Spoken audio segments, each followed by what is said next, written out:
It was precisely 41 minutes past the hour of 3 in the afternoon, upon the 7th day of February, in the year 2026, that the ambient climate characterizing North Rodeo Drive experienced a truly astonishing and abrupt metamorphosis, transitioning sharply from its typically muted and reserved grandeur into an atmosphere palpably charged with the highest voltage of electric tension. Into this newly charged environment, Meghan Markle, deliberately obscured from casual view behind the imposing darkness of oversized eyewear and enveloped entirely within the luxurious folds of a bespoke cape coat, the color of creamy ivory, which seemed to exude an almost visible aura of hushed, inherited wealth, proceeded with measured steps toward the preeminent Chanel boutique situated in the heart of Beverly Hills. Her entire demeanor and the very rhythm of her progression suggested the practiced elegance of an individual who fully anticipated, as a matter of course, that every single portal of access would swing wide open in immediate deference long before her foot even neared the threshold stone. She was, by all appearances, perfectly prepared for the expected, meticulously choreographed protocols governing elite commercial transactions. The soft, nearly whispered word of welcome, the immediate and seamless escort into a sequestered private chamber reserved for the most valued patrons, and the complete, undivided, and utterly reverential attention of a high-ranking executive from the establishment itself.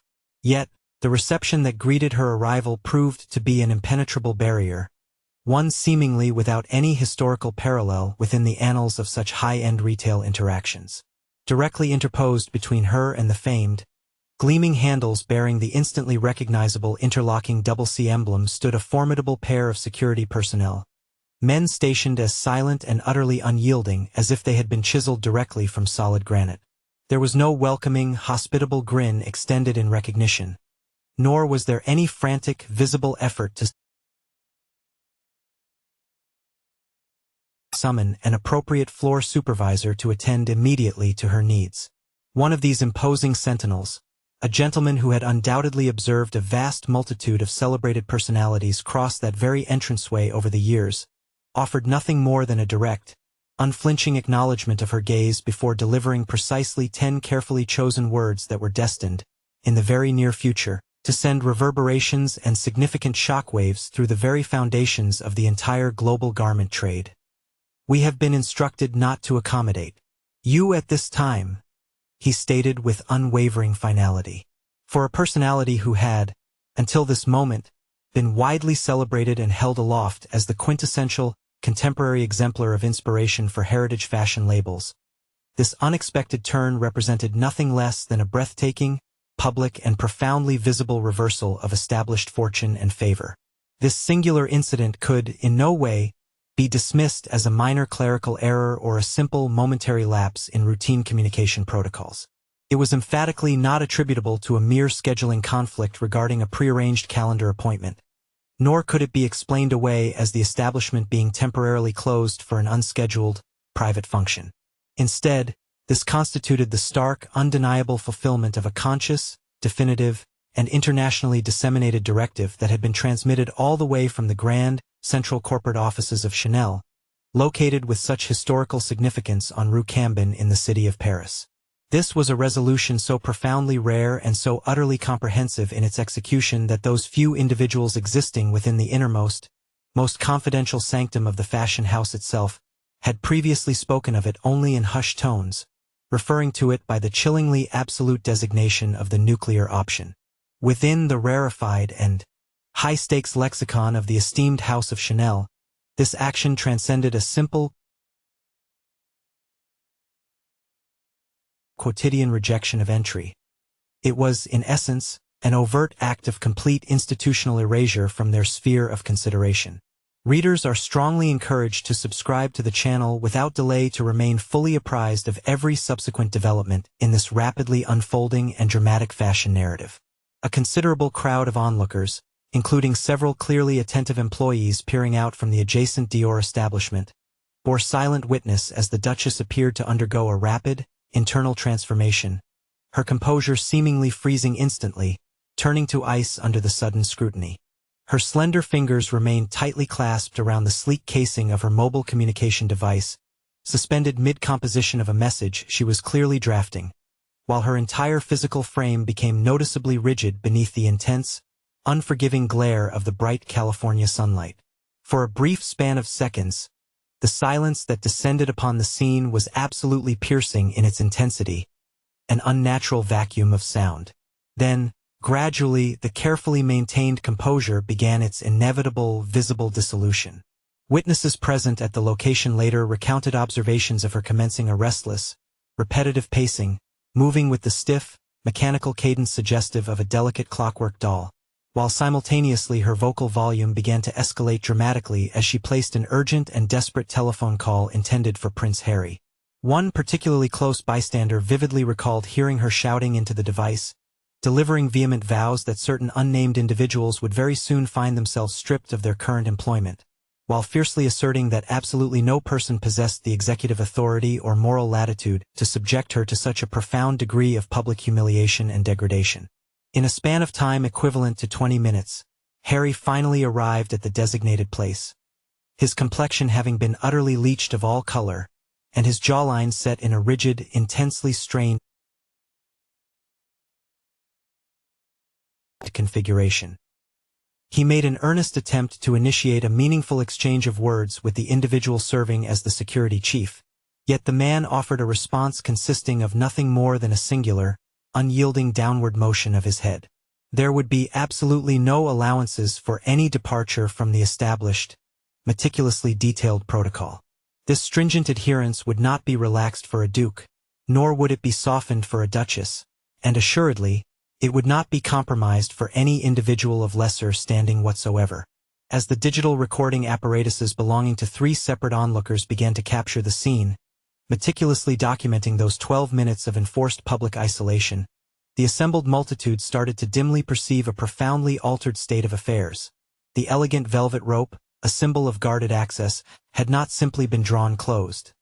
Rather, it had been suddenly and powerfully energized with an intensity akin to high-voltage electricity. Concealed from the direct view of the public eye, behind the veil of everyday appearances, an exceptionally comprehensive dossier had been painstakingly compiled over a considerable period, and the individual holding the esteemed position of president of the fashion division, whose name is Bruno Pavlovsky, had already affixed his official signature to the ultimate binding decree. This moment signified the official commencement of the final severance of Meghan Markle's connections with the most rarefied and select strata of the Parisian aristocracy and cultural elite.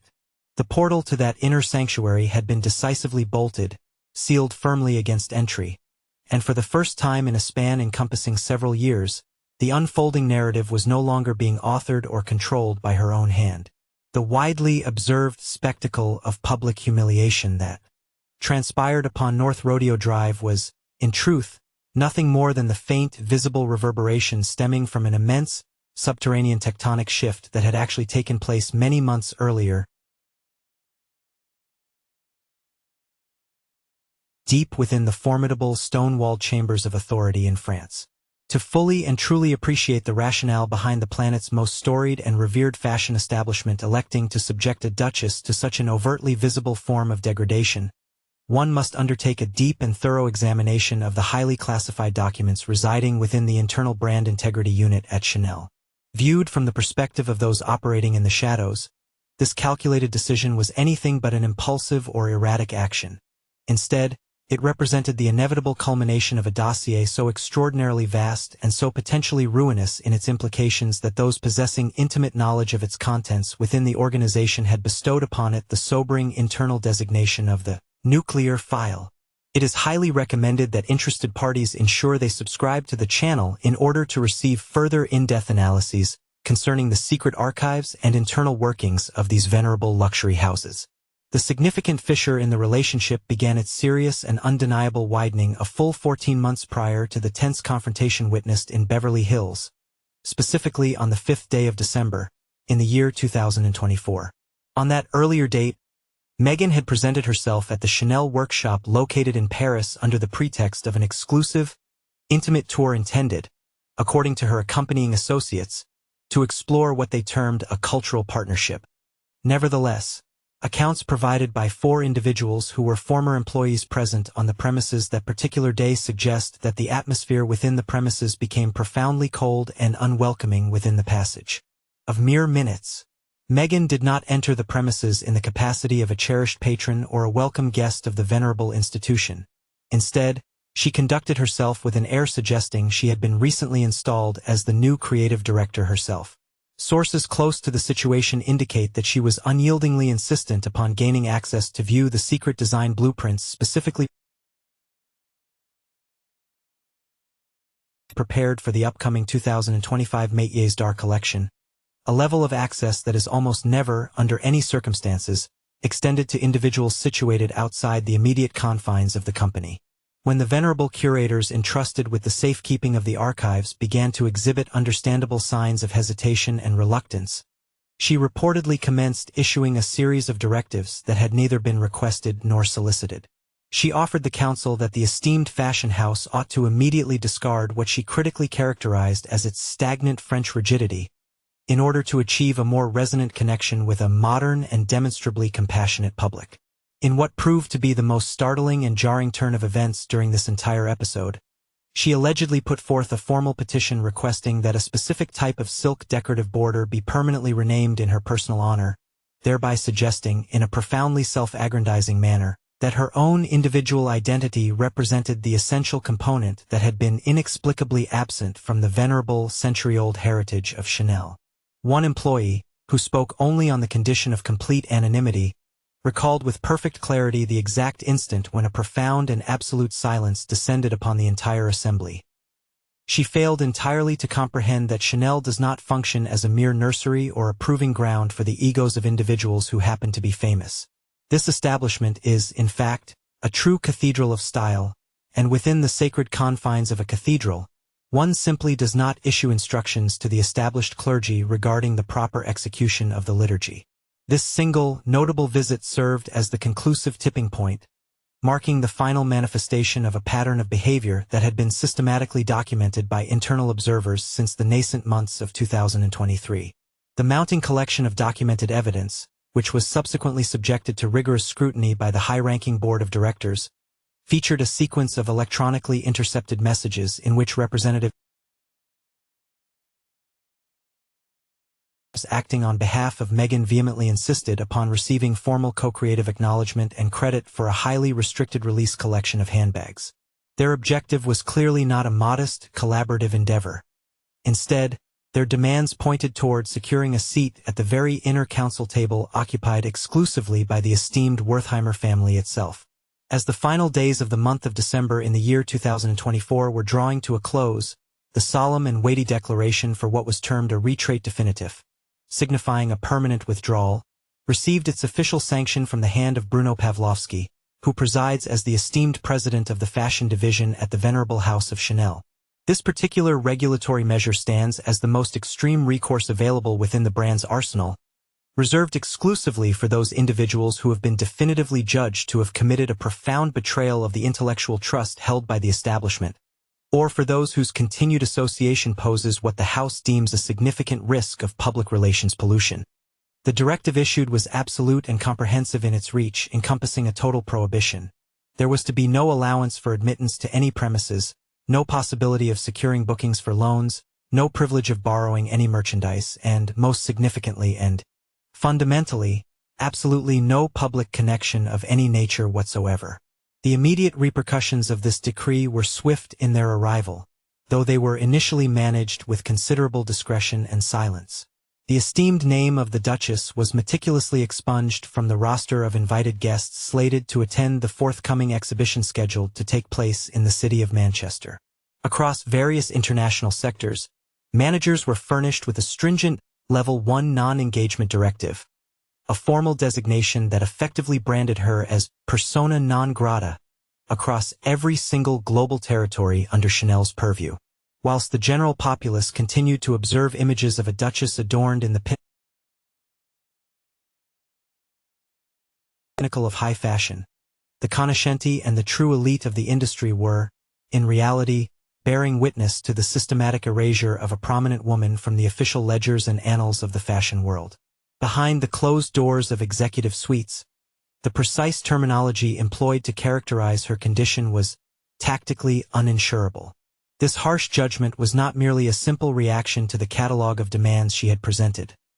Rather, it stemmed from the profound unpredictability she injected into a highly controlled domain that fundamentally thrives upon the unwavering currency of consistency and meticulous caution. Chanel had, over time, arrived at the unavoidable realization that every occasion upon which Meghan Markle graced a space, the entire focus of the discourse immediately shifted away from the inherent artistry, the meticulous craftsmanship, or the garments themselves. Instead, the entire conversation inexorably narrowed to become exclusively about her personage. For a fashion house that has successfully weathered the tempests of two great global conflicts and countless economic vicissitudes precisely by maintaining a posture elevated above the clamor and din, the specific brand of intense, viral controversy frequently associated with Meghan was perceived as an existential and potentially fatal danger to the integrity of their corporate honor. Therefore, the confrontation that transpired in Beverly Hills on the 7th day of February in the year 2026 was emphatically not a lapse in judgment committed by some low-ranking security officer. It represented the public execution of a sentence that had been formally passed down a full 12 months prior, deep within the very heart of the French capital. The locks had already been engaged, the heavy bolts thrown into place, and, for the inaugural period in her entire life, the Duchess encountered an entryway that no degree of royal standing or accumulated media influence possessed the inherent power to unlatch. We implore our audience not to neglect the vital step of subscribing to this channel, so that you may remain fully apprised and never miss a single significant moment of this unfolding, high-stakes narrative as it continues to develop. This public rupture on Rodeo Drive served merely as the final, explosive culmination, yet the actual ignition of the fuse had occurred 3 years earlier, during a period now referenced in the most hushed and careful tones within the sophisticated fashion hubs of both Paris and New York as the Mood Board War. This was an extended duration spanning several months during the middle portion of the year 2023, a time when the ambitious, expansive visions conceived by the Duchess of Sussex collided headlong with the unyielding, impenetrable bulwark represented by Chanel's deeply entrenched historical legacy. This contention transcended a mere disagreement over aesthetic preferences. It constituted a fundamental, core conflict waged between two diametrically opposed ideologies of influence and control. It was in the specific month of May of the year 2023 that the business counselor representing Meghan at the Archwell organization, a woman named Vanessa Lauren, formally initiated a delicate but important dialogue with the United States Media Office representing Chanel. The intermediary chosen to facilitate this sensitive communication was Zara Carmichael, a professional formerly associated with public relations for Goop, who possessed a notable reputation for successfully bridging agreements between prominent Hollywood figures and the prestigious European luxury houses. The substance of the initial pitch itself was extraordinarily audacious. It proposed a specially restricted-run philanthropic collection to be titled Archwell x Chanel. This comprehensive proposal advocated for a deliberate and highly curated fusion between the transformative, legacy-defining impact of the late Coco Chanel and the contemporary, purpose-driven branding strategy that characterized Meghan's efforts. Scrutiny of internal documentation, which had been successfully extracted from a compromised digital server maintained by a highly regarded public relations establishment, revealed that the initial articulation of Chanel's response carried the hallmark of refined, Gallic-inspired courtesy. Nevertheless, the candid commentaries exchanged among the internal personnel during that very first deliberation were markedly more forthright and unvarnished in their expression. A prominent figure within the hierarchy of the French house characterized the disposition exhibited by the representatives of Archwell as one of unwarranted intrusion, specifically noting that they were overstepping established boundaries and further demonstrating a palpable lack of respect for the venerable architecture of the brand, an edifice built up over the course of a century. Notwithstanding these subtle yet pointed expressions of caution, arrangements were nevertheless finalized for a formal presentation, which was scheduled to take place on the 14th day of June, in the year 2023, within the confines of a discreetly situated conference space that afforded expansive vistas overlooking the verdant expanse of Central Park in the bustling metropolis of New York City. That particular convocation would, in the retrospect of fashion history, become indelibly marked as the precise juncture at which the delicate threads connecting the two entities began their swift and irreversible descent into conflagration. Meghan arrived, carrying with her a meticulously prepared digital presentation, the title of which proclaimed a bold mandate: Reimagine Chanel, from exclusivity to empathy. To the esteemed leadership figures seated in opposition across the polished expanse of the table, the very nomenclature of this proposal was perceived immediately as a direct and calculated act of provocation. The entire scaffolding of Chanel's financial success and enduring mystique is fundamentally anchored in the principle of being exclusive. Thus, the very notion of employing empathy as a primary instrument of marketing was interpreted as a deliberate attempt to dilute and cheapen the inherent aura surrounding this venerable institution. Drawing upon the recollections of 3 distinct individuals who were present in that room, it emerged that the presentation itself was composed of a relentless series of maximalist demands, which were artfully disguised under the guise of creative contribution. Meghan advocated for an assortment of silken garments wherein the globally recognized, interlocking double-C insignia would be entirely eliminated, or, at the very least, juxtaposed alongside a delicate, understated floral motif intended to serve as a visual representation of the Archwell organization. She argued with conviction that the esteemed fashion label was in dire need of a fundamental metamorphosis in order to effectively resonate with a younger and significantly more socially aware cohort of consumers. Furthermore, reports circulating in the aftermath suggested that the palpable tension within the room reached a critical zenith when the discussion pivoted toward a contemplated collection of accessories crafted from environmentally conscious materials, specifically handbags. In this context, Meghan put forth the proposition that the flagship item within this proposed line should be christened with the profoundly significant name, the Diana.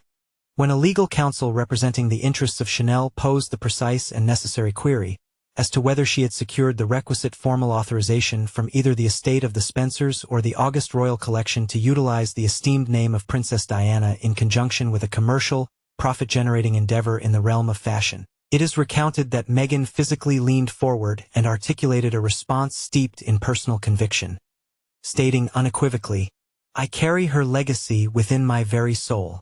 I do not require a permit to pay tribute to my own mother-in-law."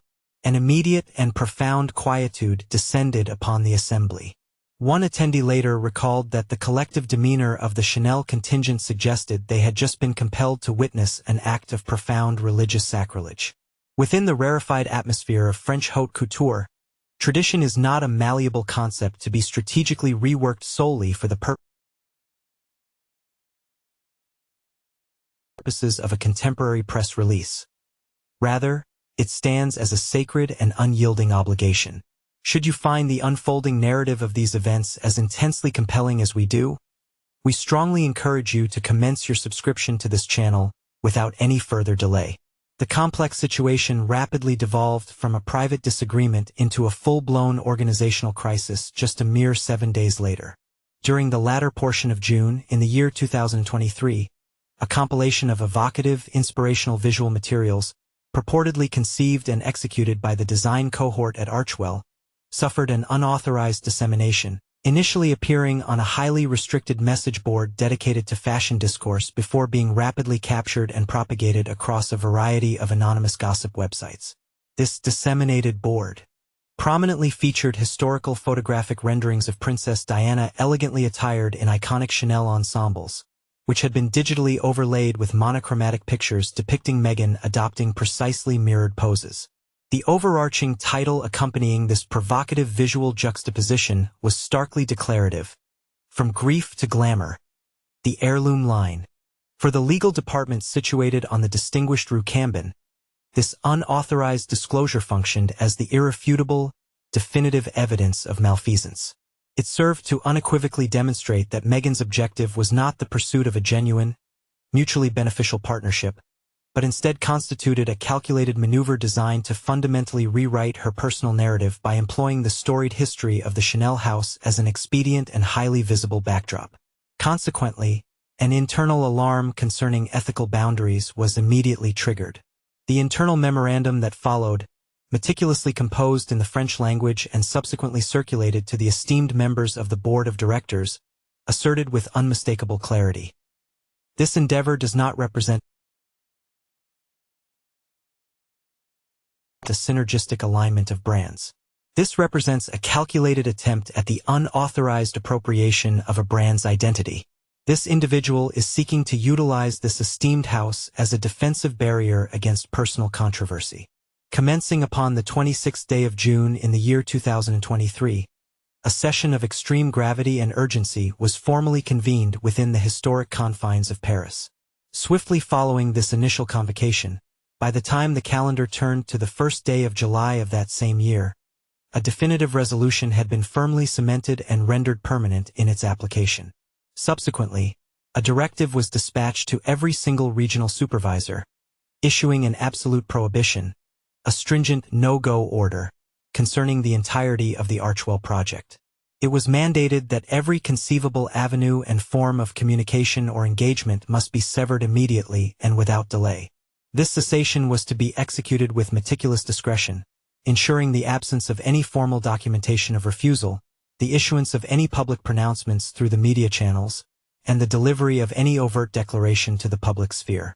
Within the rarefied and often ruthless universe of high fashion, the most chillingly effective strategy for bringing about the demise of an ambitious undertaking is the calculated and complete withdrawal of the very sustenance it requires, namely, the oxygen of sustained attention. Thus, the venture in question met its end in an atmosphere of profound and absolute silence. Yet, the repercussions stemming from this decisive action were anything but quiet in the subterranean chambers of influence and behind the closed doors of powerful entities. Individuals known to be intimately connected with the Duchess offered their perspective, asserting that she perceived this abrupt withdrawal of support not as a mere commercial calculation or a shift in business strategy, but rather as a deeply personal slight, an intentional act of affront. Subsequently, in a series of electronic communications which later surfaced into the public domain due to a clandestine disclosure, she was reported to have confided in a particularly trusted confidant, expressing sentiments such as, "They cynically employed the weight of my established reputation to generate considerable excitement during their private deliberations, only to slam the door shut once they had successfully extracted the intelligence they desired. I assure you, I shall ascend beyond the limitations they impose. That is a pattern I invariably fulfill." By the arrival of the spring season in the year 2024, the alteration in her public presentation had become unmistakably evident to those keenly attuned to subtle signals and underlying shifts in influence. Meghan began the painstaking process of systematically excising any and all references to the esteemed House of Chanel from her subsequent public discourses. The once favored staples of her wardrobe, the traditional ballet slippers and the iconic quilted handbags, were unceremoniously relegated, exchanged in favor of pieces sourced from Valentino, Carolina Herrera, and self-portrait design houses that were perceived, at that juncture, as being significantly more accommodating to the potent leverage of celebrity endorsement and the rapid-fire demands of contemporary branding mechanisms. A former specialist employed briefly to oversee aspects of Meghan's wardrobe for a major streaming production recalled with precision that the Duchess developed an intense focus on projecting an image that conveyed an absolute lack of reliance upon the French establishment. She was frequently heard posing the pointed question, "Does this ensemble possess sufficient French resonance to effectively convey the intended message?" At this stage, the endeavor had transcended simple matters of aesthetic preference. It had morphed into a deliberate quest for retribution, to be exacted through the careful curation of her visual presentation. Nevertheless, this escalating mood-board war inadvertently generated an unforeseen secondary consequence that the dedicated team surrounding Meghan had failed entirely to anticipate. The world of high fashion operates as an exceedingly small, yet intensely interconnected global community where intelligence traverses the network at astonishing speed. The narrative concerning the specific Diana purse and the strenuous, behind-the-scenes maneuvering to substitute the distinctive double C insignia permeated the executive corridors of both the LVMH and Kering conglomerates with the velocity of an uncontrolled conflagration. It was not merely the venerable institution of Chanel that was resolutely barring entry. Rather, the entire uppermost stratum of European luxury goods had been alerted. By the commencement of the 2025 fashion season, the Duchess found herself navigating an increasingly precarious and untenable position. Her entire edifice of renown was constructed upon the foundation of being a globally recognized figure within an industry segment that was rapidly pivoting towards an appreciation for quiet luxury and the subtle aesthetics associated with established generational wealth, precisely the very conventions she had vigorously attempted to disrupt and challenge. The 12 minutes of profound silence observed at the establishment in Beverly Hills in the year 2026 served as the definitive final punctuation mark upon a lengthy narrative that had been meticulously composed during those inherently tense and friction-filled consultative sessions conducted back in 2023. Chanel, having remained a vigilant observer throughout the preceding turmoil, demonstrated remarkable patience before finally electing to execute its measured response. They had effectively and irrefutably demonstrated a fundamental truth. While a figure of significant fame may command the immediate attention of the daily news cycle, it is an established fashion house that ultimately controls access to the very threshold of that world. The protracted moodboard war had finally reached its unavoidable terminus, and in this conflict the Duchess had not only fallen short of victory but appeared, for the foreseeable future, to have been completely and utterly erased from that particular map of influence. The very corridors and gilded chambers of Parisian high fashion, typically suffused with the shimmering, almost tangible gold of carefully maintained discretion, possess a peculiar, potent silence. When the influential figures within these bastions turn their backs upon an issue or an individual, that very absence of sound conveys a far greater, more absolute weight than any loudly proclaimed gesture or public condemnation could ever hope to achieve. This deliberate quietude functions, in effect, as a complete and total erasure, a systematic cancellation of an entire personal brand from the established narrative of luxury.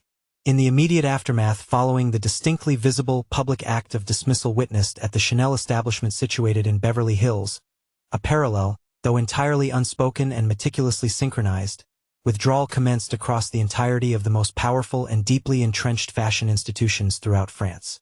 From the exclusive, hushed boutiques lining the prestigious Rue du Faubourg Saint-Honoré all the way to the sumptuously appointed, panoramic offices that command breathtaking views overlooking the majestic Place Vendôme, the collective leadership arrived at a single, chillingly unanimous accord. The Duchess of Sussex, Meghan Markle, was henceforth to be regarded as an unwelcome presence within the sophisticated ecosystem of this rarefied trade, deemed unequivocally a significant liability, demanding immediate mitigation. For those who wish to remain thoroughly informed regarding the seismic shifts currently reshaping the landscape of high fashion as it continues to evolve, subscribing to this channel is the essential key. Drawn from highly sensitive, utterly confidential intelligence secured from a fashion professional occupying a position of considerable seniority, it has been revealed that a clandestine assembly of industry titans convened on the 9th day of February, in the year 2026. This pivotal session was expertly guided by a figure of immense stature within the esteemed Comite Colbert, that venerable and crucial organization which eloquently champions and safeguards the collective commercial and creative interests of France's most legendary luxury houses. The roster of attendees for this momentous gathering read like a veritable roll call of the masters who command the currents of global affluence and taste. Official representatives dispatched from the LVMH conglomerate, the overarching corporate entity governing such titans as Dior, Givenchy, and Louis Vuitton. Envoys from the Kering Group, the powerful owners presiding over the destinies of Balenciaga, Saint Laurent and Bottega Veneta, and, naturally, the privately held, immensely influential giant, Chanel. Although no formal, publicly accessible records pertaining to the proceedings of this clandestine meeting were ever released to the public sphere, an overview of the private dialogue that was subsequently leaked reveals a cold, almost surgical precision in the shared strategic approach adopted by these leaders. The foundational judgment handed down was startlingly lucid and unambiguous. Effective immediately and until any future formal notification suggested otherwise, the Duchess of Sussex was to be rigorously purged from every primary guest list for exclusive events, expunged from all showroom entry logs reserved for VIPs, and deleted entirely from any spreadsheets detailing potential influencer collaborations. The official internal rationale for this sweeping directive was precisely categorized as managing a PR contamination risk. Within the delicate and high-stakes environment of upper-echelon commerce, where a solitary piece of damaging news, once viral, possesses the terrifying capacity to instantaneously erode the intrinsic value of a reputation painstakingly constructed over the span of a century or more. The disruptive, attention-commanding fame associated with Meghan was viewed through the lens of a contagion, a detrimental element the industry, in its collective wisdom, was simply no longer prepared to tolerate or harbor. Even though the House of Chanel had been the initial entity to take decisive action and had done so with the most pronounced public visibility, the other major fashion houses wasted absolutely no time in swiftly and firmly cementing this newly established boundary. Dior, an institution whose heritage is woven deeply into the very fabric of fashion history, and which had, for several years, been the subject of persistent conjecture regarding a potential substantial alignment with Meghan, disseminated a subtle yet firm internal memorandum addressed to its global network of media relations teams. The instruction conveyed within this document was uncomplicated in its severity. Cease immediately the provision of garments for any of her forthcoming public appearances and terminate all ongoing correspondence and interactions with the talent agencies representing the household of the Duke and Duchess of Sussex. Furthermore, the venerable House of Givenchy, the very label responsible for creating the iconic and globally celebrated bridal gown worn by Meghan in 2018 under the creative stewardship of Claire Wakekeller, elected to pursue a strategy of complete and utter separation from any potential entanglement. While they assiduously avoided issuing any definitive public statements regarding the matter, an individual possessing intimate knowledge of the current design personnel confirmed the palpable shift in institutional attitude, remarking pointedly, "Our entire focus presently resides upon nurturing nascent talent and celebrating enduring artistry, rather than becoming entangled in persistent political disputes." This same source further elaborated upon the rationale, adding with clear finality, "The cherished association with the 2018 nuptials remains an indelible part of our historical archive, certainly, but it emphatically does not constitute the blueprint for our future endeavors." This palpable trend of strategic distancing reached its definitive apex when the House of Balmain reportedly took the drastic step of entirely canceling a highly anticipated digital promotional event that was scheduled to feature an in-depth, substantive conversation between its visionary creative director, Olivier Rousteing, and the Duchess herself. This particular project, which had been carefully conceptualized around the complex theme of digital feminism, was abruptly shelved a mere 4 days before the scheduled filming date.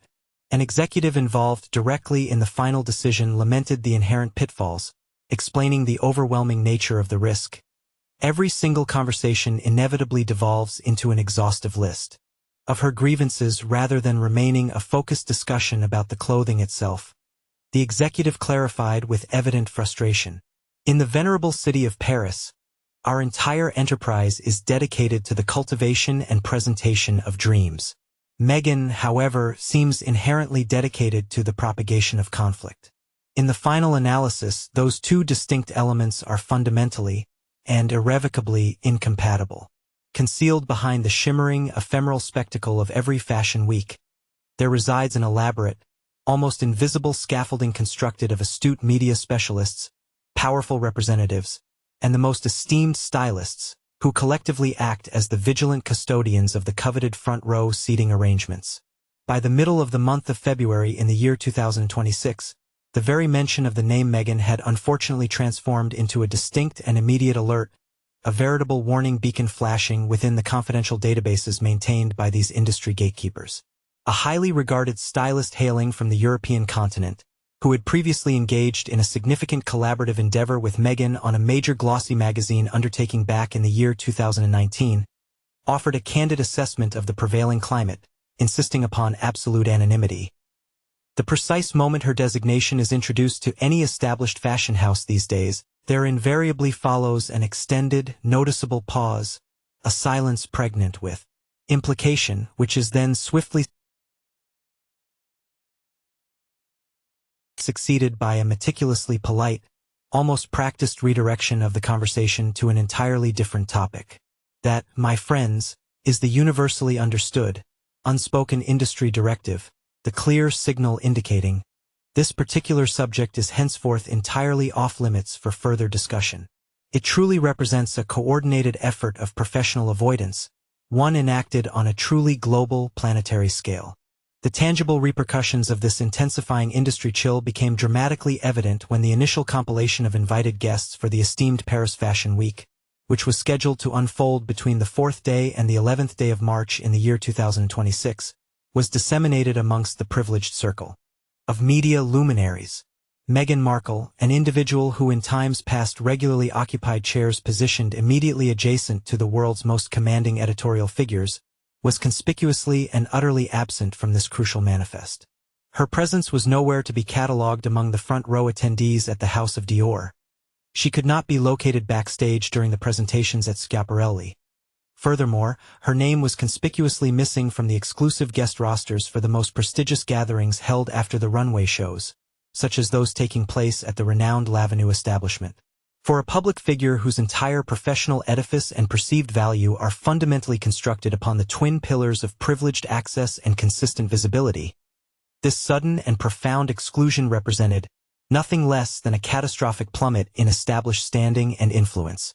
Despite the rapidly accumulating layers of professional frostiness, the dedicated contingent representing Meghan at the Archewell enterprise remained resolutely unwilling to accept the situation passively. Inquiries and investigations undertaken suggest that her appointed public relations firm, identified as Elmer Strategies, initiated a series of increasingly urgent and perhaps even desperate maneuvers aimed at rehabilitating her public perception during the period spanning between the 8th day and the 10th day of February. Reportedly, they put forth no fewer than 5 distinct narrative pathways designed to spin a story of renewed industry harmony to major news organizations.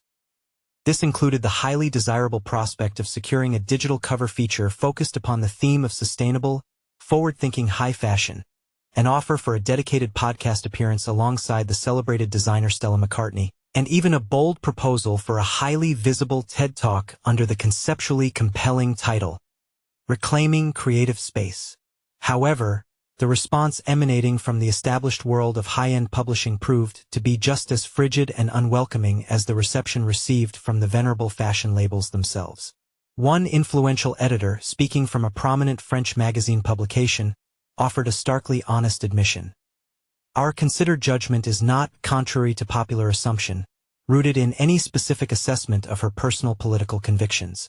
Rather, what we are observing and evaluating is her inherent predisposition toward generating internal disorder and turbulence.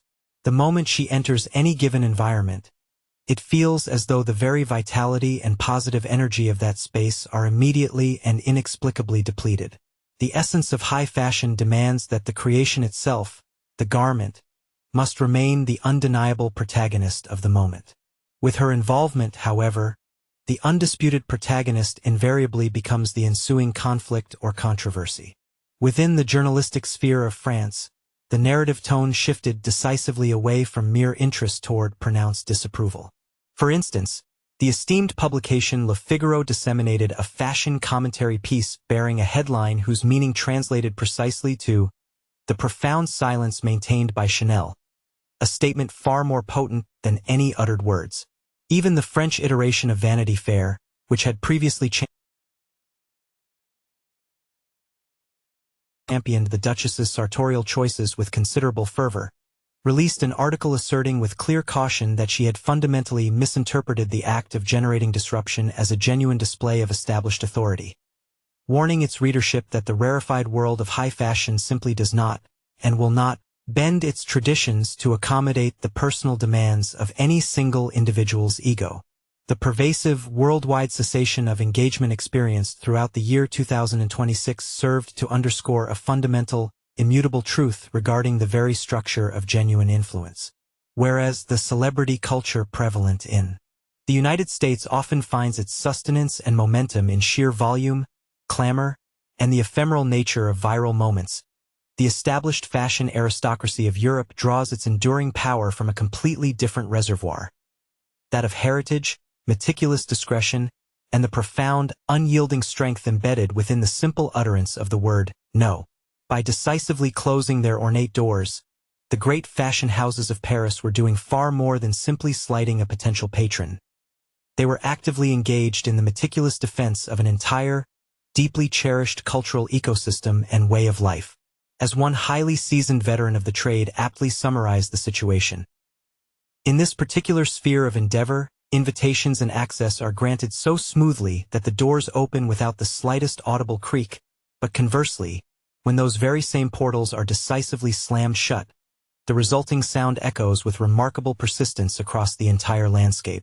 By the middle point of February, it became undeniably clear that every single important door within the capital of French style had emitted that definitive, resonant sound, leaving the Duchess standing alone on the exterior threshold of a fortress whose command she had once confidently believed was firmly within her grasp. Make absolutely certain that you are subscribed to our dedicated channel, so that you may follow along and discover the subsequent developments that unfold in this ongoing narrative. As the imposing, heavy portals of Chanel were secured and the entirety of the city of Paris thoughtfully mirrored that action of closure, Meghan Markle, the Duchess of Sussex, resolutely declined to retreat into obscurity or silence. Drawing upon intelligence gathered from numerous sources privy to the inner workings, it became immediately apparent that she pivoted back toward the familiar implements that had previously served her so effectively throughout her tenure as a public figure: meticulously crafted legal stratagems, covertly disseminated public relations memoranda, and the deliberate, strategic deployment of her personal narrative as a potent form of leverage. Yet, for the very first instance in her entire public life, these well-honed instruments proved utterly incapable of penetrating the formidable, unyielding bulwarks constructed by the elite world of high fashion.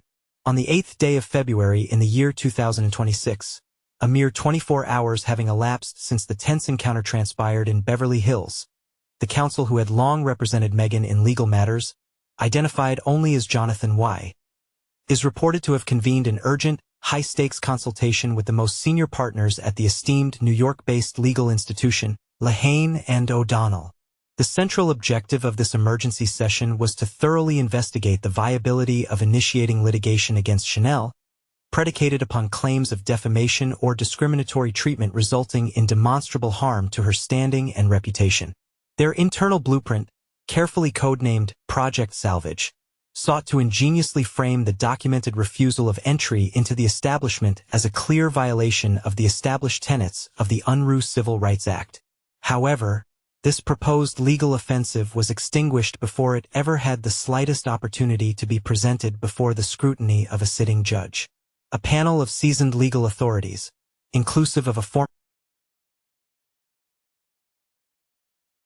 magistrate who had presided within the California Superior Court system, meticulously reviewed the meticulously constructed arguments and summarily dismissed them, characterizing the entire premise as nothing more than legal fantasies.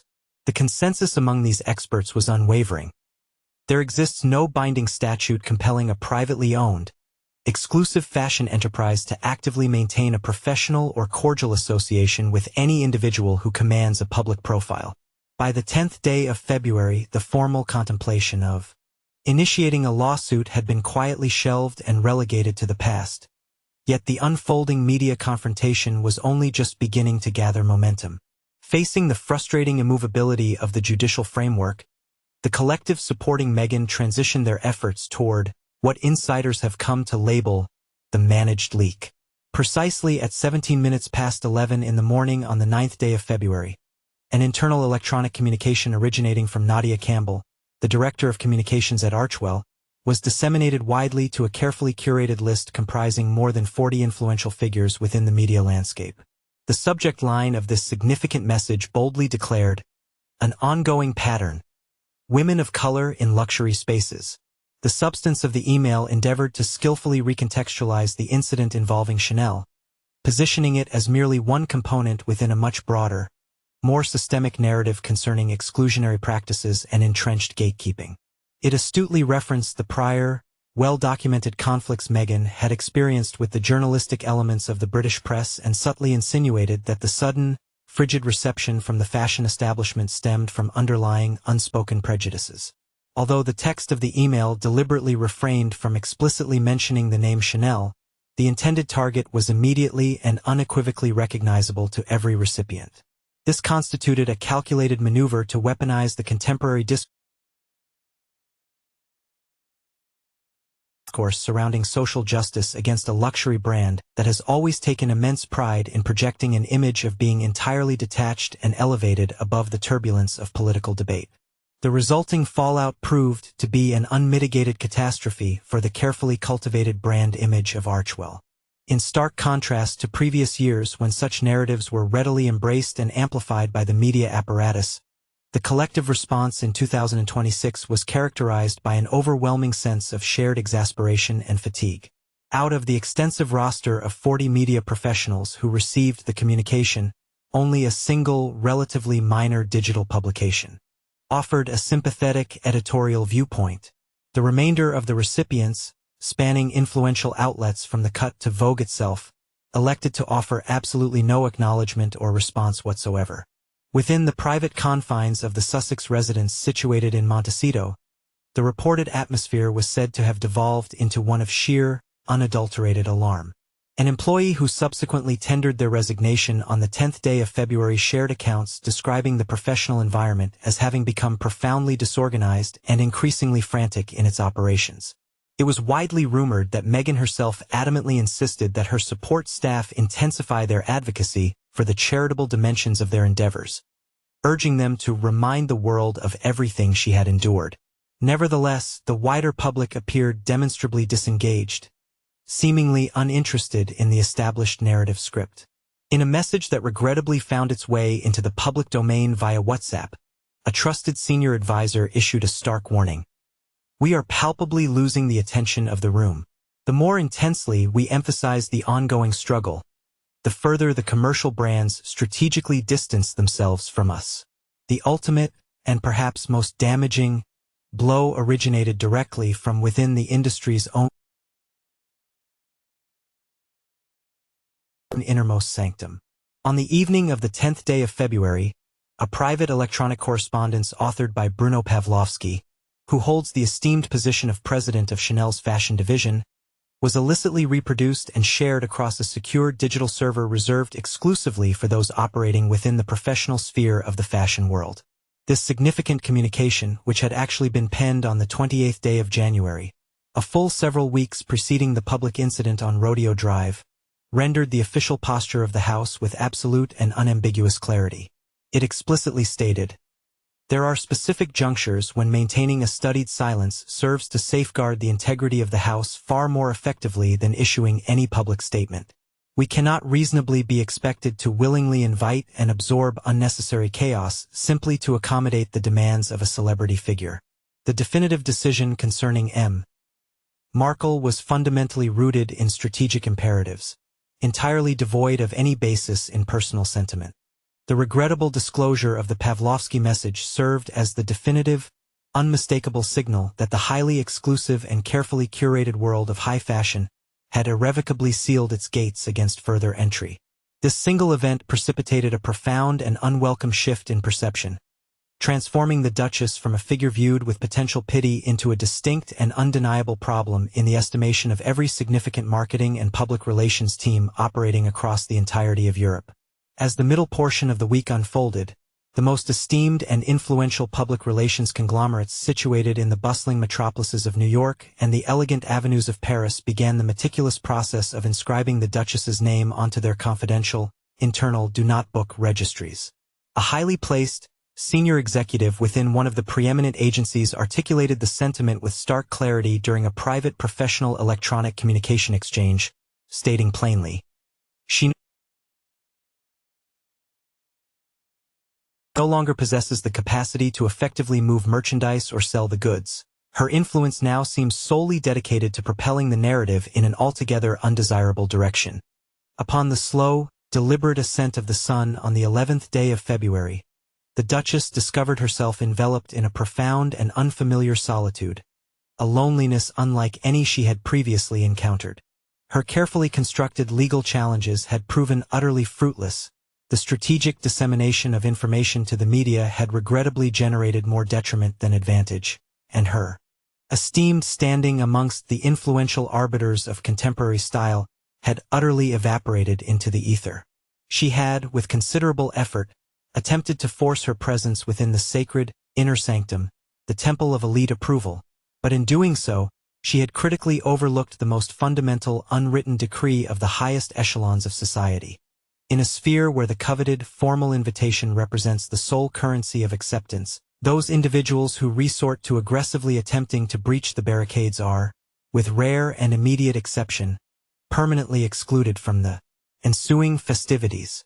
The findings presented by various investigative sources were uniformly conclusive and left no room for ambiguity. Meghan Markle was demonstrably no longer engaged in a pursuit for mere preferential seating at a sartorial presentation. Instead, she was engaged in a desperate, existential struggle for the continuation of her professional identity within an industry that had collectively and unanimously reached the decisive judgment that it was entirely finished with the incessant clamor she generated. The silence that descended in the aftermath was not merely an absence of conversation. It was, rather, the resonant sound marking the formal progression of an established, historic brand toward newer, less complicated endeavors. By the 11th day of February in the year 2026, precisely 4 days after the imposing doors of the venerable establishment of Chanel were definitively closed to her on Rodeo Drive, the nature of the conflict had undergone a severe metamorphosis, evolving from a mere contest for acceptance within the fashion ecosystem into a frantic, high-stakes battle for her very relevance within the broader cultural landscape. The repercussions stemming from this comprehensive, transnational blacklisting extended far beyond the superficial realm of haute couture garments.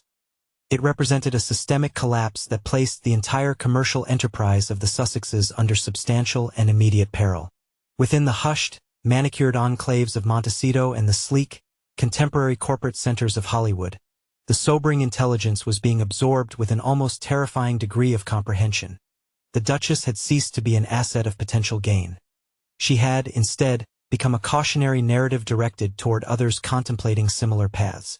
According to intelligence provided by senior executives at major streaming and video production entities, the adverse effects stemming from the aforementioned Chanel episode struck their pipeline of tentatively approved projects with the force of a cataclysmic tidal wave. Archwell Productions, the Duchess's creative entity, had reportedly been situated at the precipice of finalizing an agreement of monumental scale. A venture intended to produce a documentary series examining the intricate historical tapestry weaving together royal lineage and global fashion trends. That particular undertaking is now being summarily dismissed as deceased by one high-level executive. The stated rationale for this drastic measure, they emphasized, was not rooted in any perceived failing of the narrative concept itself, but rather in a calamitous erosion of public perception surrounding its central figure. No established legacy brand, particularly those rooted deeply within the luxury sector, evinced any desire to be publicly associated with an individual whose dominant current narrative revolved around being actively repudiated by the very industry they sought to influence. A parallel cooling of collegial and professional ties manifested itself at the highest echelons of the technological sphere in Silicon Valley. A highly anticipated initiative for a completely novel podcast series was summarily suspended indefinitely after 3 significant corporate sponsors abruptly withdrew their commitments within a span of 48 hours following the critical incident that transpired in Beverly Hills. The internal justification relayed to those directly involved in the project was notably severe. Meghan had effectively transitioned into a state of being brand toxic. One seasoned professional within the marketing sector offered a candid assessment, noting that she no longer held any meaningful appeal for the discerning consumer segment that truly dictated market trends. Instead of generating feelings of aspiration or excitement, her public presence now appeared invariably linked to contentious legal disputes and ongoing professional conflict, precisely the 2 elements that major corporations endeavor most assiduously to avoid. The influential social strata within California, which had once greeted the arrival of the royals with effusive enthusiasm, had likewise begun a discernible process of distancing itself. Residents of the Montecito community, speaking candidly under conditions of strict anonymity, described an atmosphere that had become palpably strained and fraught with unspoken tension. Formal invitations to the most prominent, society-defining charitable galas that punctuate the social calendar of California have become exceedingly rare occurrences. Even those media figures who had previously served as her most vocal and unwavering champions, such as the celebrated personalities Oprah Winfrey and Gayle King, have maintained an unusual and conspicuous silence throughout this trying period. To paraphrase the lament of one longtime local observer, the collective voice of the industry has reached a unified, remarkably tranquil consensus. This particular social and professional experiment has reached its definitive and unalterable conclusion. Perhaps the most astonishing transformation, however, resides within the very walls of the Sussex's residence, a situation that has begun to manifest in subtle yet significant ways. Individuals situated closely to the familial circle have been whispering that Prince Harry has commenced initiating discreet, clandestine telephone conversations, endeavoring to ascertain if any conceivable pathway exists for his reintegration into some capacity of service within London. It must be clearly understood that this envisioned scenario does not contemplate a full resumption of his former station as a working royal dedicated to the service of the crown. Rather, it is envisioned as a more subdued, almost clandestine, quiet return, centering predominantly upon his long-standing philanthropic endeavors and activities deliberately shielded from the glare of public scrutiny. Nevertheless, the response emanating from the United Kingdom has reportedly been exceedingly resolute and uncompromising. It is understood, according to sources emanating from the offices associated with Princess and Lady Louise Windsor, that any potential avenue for the Duke's re-engagement hinges entirely upon a singular, immutable prerequisite that simply cannot be altered. The Duchess must remain entirely excluded from any such arrangement. A source who possesses intimate knowledge of the inner workings of the royal household articulated this position with absolute candor and without reservation, stating emphatically, "The family harbors genuine affection and is certainly prepared to consider the welfare of their son, but they have reached an absolute terminus concerning the ongoing spectacle and manufactured conflict. There exists no conceivable route for the return of both individuals concurrently. This presents a stark and unavoidable dichotomy. A choice must be made between his inherited obligations and the narrative they have diligently sought to cultivate in their Californian existence." Prince Harry, who was profoundly unsettled and perhaps even deeply shaken by the public censure and humiliation directed toward his wife by a commercial entity he once held in the highest esteem, believing it to represent the pinnacle of global prestige, is now said to find himself caught within an agonizing impasse.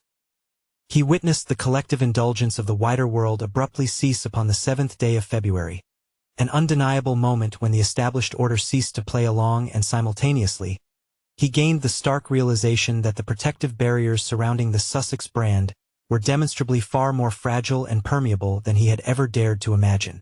Furthermore, the financial underpinnings of their current endeavors are demonstrably weakening, presenting an escalating crisis. The Archewell Foundation, the central pillar of their philanthropic outreach, has sustained a substantial diminution in the inflow of contributions, evidenced by the notable withdrawal of support from two significant benefactors who have elected to cease their financial patronage. In light of these converging pressures, the recalcitrance from London and the erosion of financial backing, one might reasonably pause to contemplate the broader implications of this developing situation and consider a detailed examination of how such circumstances might ultimately influence the future landscape of celebrity brand partnerships across the entire spectrum of public engagement.